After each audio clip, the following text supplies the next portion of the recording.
Hi, I've been helping a lot of team members with the process of showing houses at their buyer.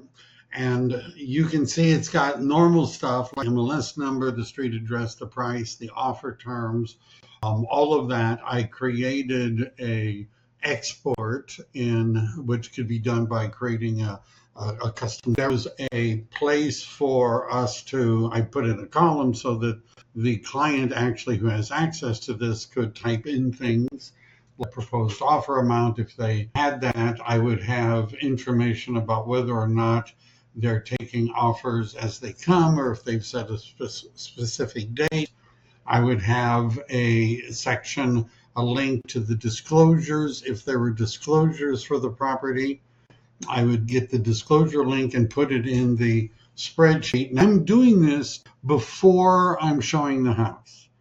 Right. So I would put in showing instructions as part of what I'm going to put in there because it may be you have to make an appointment and have some limitations. I wanted the client to know that. And then I also ran a RPR CMA, a property report on each of the properties before I actually showed them. The reason I did this, it wasn't that I just, when I started in real estate, I had this great idea. I knew what the standard operating procedures ought to be. I was at a broker that was very good at none of that occurred. All right, I learned through the process that many people do in real estate. So I can remember showing these condominiums and townhomes to this buyer, and the buyer's looking at this one and says, "Yeah, this looks nice. What do you think of the price?" And I'm what? And he said, "Well, what do you think of the price?" And I said, "Well, I don't know. The list price is." And he said, "Well, no, but the recent sales. Talk to me about that." I didn't know anything about the recent sales.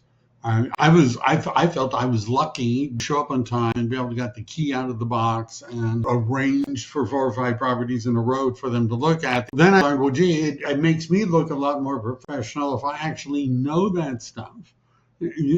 And I would make sure that you have the RPR mobile app on your phone because it'll give you some of that information based upon your GPS location.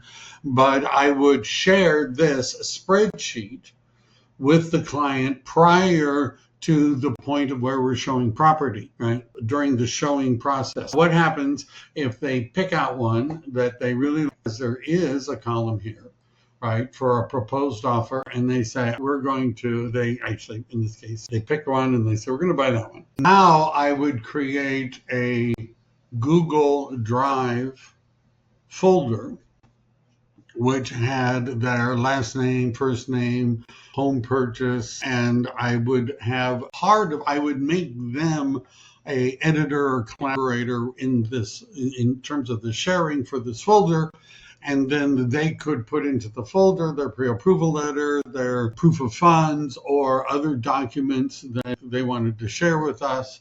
I also could put things in the folder, and now it's easily shared with them. I would include information about the properties, all those reports and things of the CMA, and we would put them in the folder. When there's contracts and things, we would put a copy in the folder, even though the buyer already gets a copy, went through the e-signing, but why not put a folder for stuff and other documents? Sometimes there's a guide to buying properties that explains, there's information from the lenders explaining the closing costs and the loan process, information from the title companies and escrow companies about that process, information about checklists, there's these environmental, all of that stuff, right? Just put it into a folder. Most of it can be, at the beginning, can copy from a template because it's the same stuff that you're putting in terms of guides and resources, but create one for each client, share it with them.